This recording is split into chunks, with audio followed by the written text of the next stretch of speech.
Dr. Barry, London News, Melbourne, and I have some changing news for you guys. The International Common Law Court is alive and well. The people of Victoria have had enough. They've got together in what's known as a gathering of people, and they created the first grand jury in Australia for a long time. In fact, in 2009, they passed legislation to get rid of the grand jury, which they only used now and then. And how did they replace the grand jury? Director of Public Prosecutions in, The grand jury has been around for thousands of years. It was created originally to stop frivolous charges. Example, if you had your fingerprint appeared on a bank robbery, the police came along and said, oh God, we've only got a fingerprint. An honest police force would say, or service would say, we can't charge this man or woman. They put it to a grand jury. The grand jury, which is up between 60 and 23 people, make a decision whether there is a case to answer or not. It's not a guilty case, or innocent, it's a case to answer. That's the reason for a grand jury. Politicians in general are the enemy of the people. There are a number of decent politicians out there, like there are thousands of decent police. But politicians, the two main parties which they like to be called the preferred parties, the Labour Party and the Liberals, both socialists, Marxists, communists. The Labour Party destroyed this country. They started in 1922, removed the upper house in Queensland. The Liberals said, we'll put it back, we get elected the next time, but they never did, and that's gone on since 1922. Whitlam came in and tried to remove the Queen, along with a lot of skullduggery, got sacked. He was replaced by Malcolm Fraser, which he and Bob Hawke collaborated in removing Queen Elizabeth. When Bob Hawke came in, I'll just show you quick, he was really nice, Mr. Nice Guy. He took a lawful oath to Queen Elizabeth II, her heirs and successors. I, Robert James Lee Hawke, do swear that I will be faithful and bear true allegiance to Her Majesty Queen Elizabeth II, her heirs and successors, according to law, so help me God. When he got in, the criminal act, he removed the Queen, the Constitution, the flag, everything without a referendum, removed the fact we need a referendum. These politicians now don't have to get voted in. You have postal votings because they created this to get rid of Donald Trump, that people in person, that's in a man or a woman, turn up at a polling vote, producing their ID. You don't need you anymore. They don't need your votes because now you can post them in. They don't even have to count them. Have you had enough yet? I hope so. Well, let's look and see what the people of Victoria have done. The people of Victoria recently got together in a gathering. Out of that gathering, they elected 23 people, most of them volunteered. These people stood to one side and took an oath of office and added at the end of the oath, I so help me God, something that you don't hear too often. If you don't believe in God, well, that's your problem. But God does exist as far as the jury was concerned, so they took that lawful oath and promised to do the right thing. Now, the purpose of this grand jury was to get indictments. So I'm going to list a number of people, I'll show their photographs up here, who were indicted by the grand jury gathering, and this lawful group of men and women came to the conclusion there was a case to answer against the following people. A number of corporations, such as in businesses, were on this list, but we don't need to print them at this stage, but the major characters we will list and name.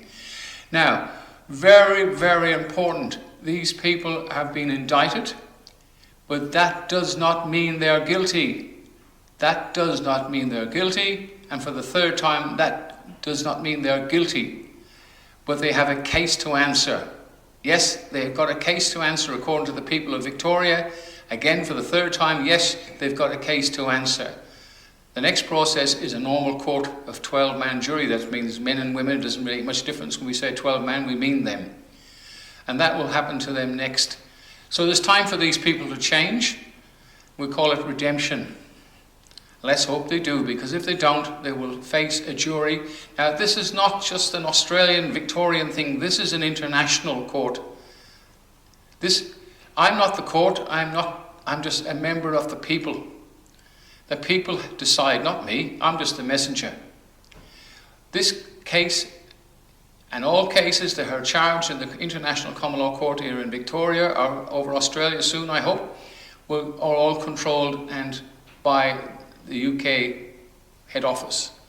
The Common Law Court is in many countries, over 100 countries, and it's growing fast because we have to get, I won't even use the word justice, we've got to get a bit of fair play.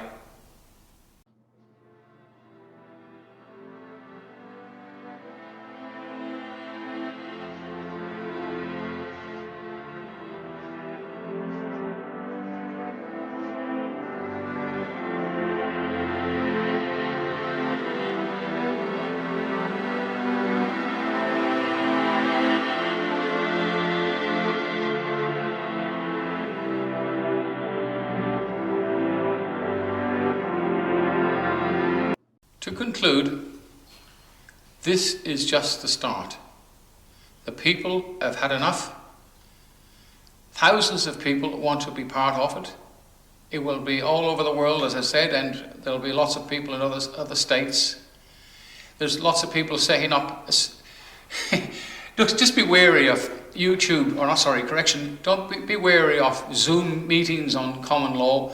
Common law can't be done on a Zoom meeting. You can have a talk fest for the rest of your life.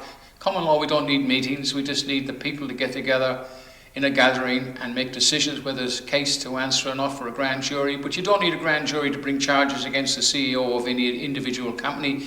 You just put the paperwork in and it's free. If you have to pay for it, there's something wrong. Some of these people running these so-called grand jury organisations, assemblies and other things, you can't have assemblies and constitution and the Queen mixed up in it. Common law goes back to the villages in England way back when they started out first, all Anglo-Saxons.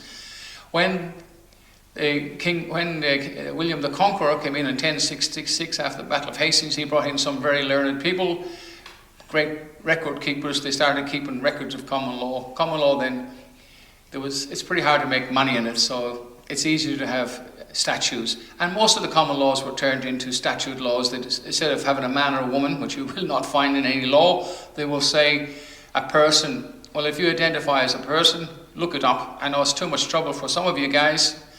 It means you're a corporation. Corpse, anything with a corpse means dead. So the whole world basically are full of corpses, and I call them the walking and living dead.